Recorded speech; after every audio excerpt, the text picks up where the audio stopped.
My name is Catalina Costache. I am 43 years old and I live in Sibiu in the center of Romania. I have been managing the Polisano Foundation charity for 8 years. Our NGO helps Romanian children with cardiac defects benefit from surgery with the help of voluntary international medical teams. My presentation focuses on my journey as a manager, but I prefer considering it more like a centered leader's journey through which I find myself and better connect with others. My inspiration lies in Joanna Barsh's work, how centered leaders achieve extraordinary results, with 5 capabilities being at the heart of this leadership style: finding meaning or purpose, converting fear and stress into opportunity, facilitating connections and community, attitude toward risk, sustaining the energy on the long term. First, what is the purpose that drives me?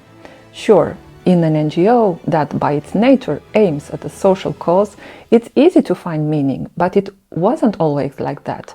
I did financial studies, which I took far, going all the way up to a PhD in SME sustainability. I worked for over 10 years in the banking sector in France as a financial advisor for SMEs. When I look back, I realize that it was a period of accumulating information and capabilities that served me well in my subsequent leadership journey.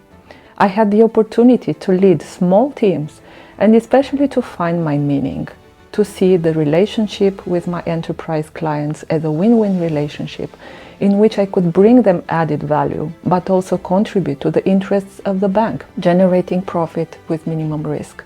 More than this sense strictly related to my activity, I found my motivation in my development as a person and in having a positive impact on the community. Several times I had the opportunity to represent the bank at charity events, and I found great satisfaction in this. At that time, I didn't know that that would be my next stage in my leadership journey.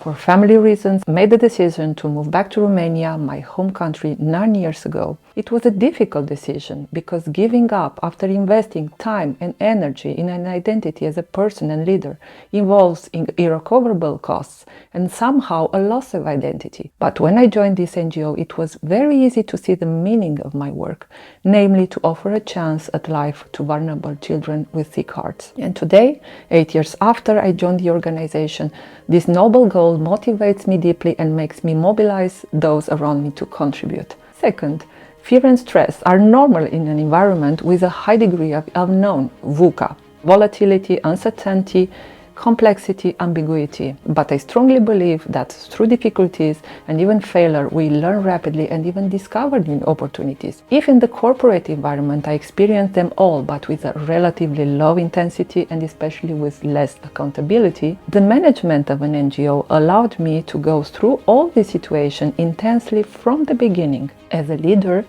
I had to make rapid decisions in this situation, using at that moment tools like mentoring, virtual teams, personal development programs, increasing the levels of training in key areas. The mentoring activity helped us to always be guided by the red thread, namely meaning, values, and mission. Third, being a connector, it suits me naturally.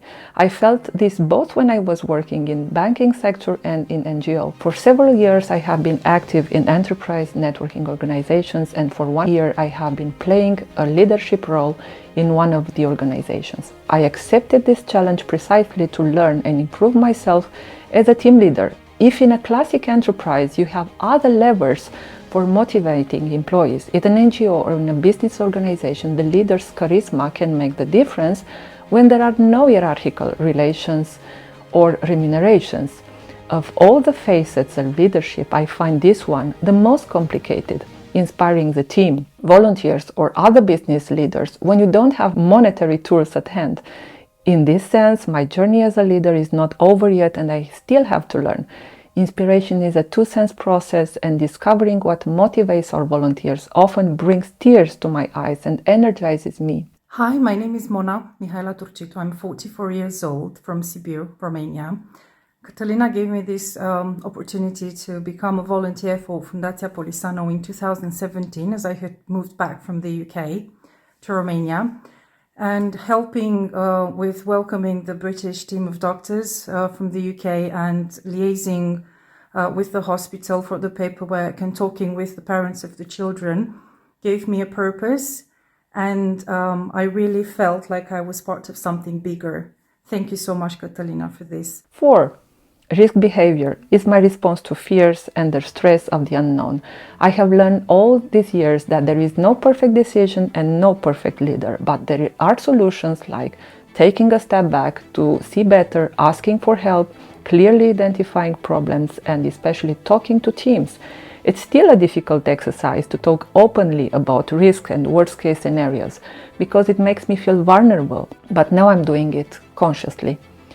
5. Finding and maintaining the energy. As a human, I have my limits. Fatigue, sometimes illness, discouragement, fear, lack of energy. Often I found myself wanting to quit when fundraising didn't work and we had to pay for urgent operations to save lives, or when legislative difficulties jeopardize our resources. For 3 years I started a process of self-discovery and personal development through readings related to leadership models and coaching and mentoring programs. I discovered Brené Brown's vulnerable leadership, the idea of achieving something great through your teams, thanks John Maxwell, and his Duke resistance to change and letting go, and more. I have the chance to apply these principles in my life as a leader, a mother, and a partner, becoming aware of psychological barriers. From my readings and one-to-one works with therapists and coaches, I understood that business is not a zero-sum game and that the transformation of the organizations begin with the transformation of the leader as a person. I recognize myself in the agile management approach with openness to the new and to the external environment, and especially in the idea of absolute abundance.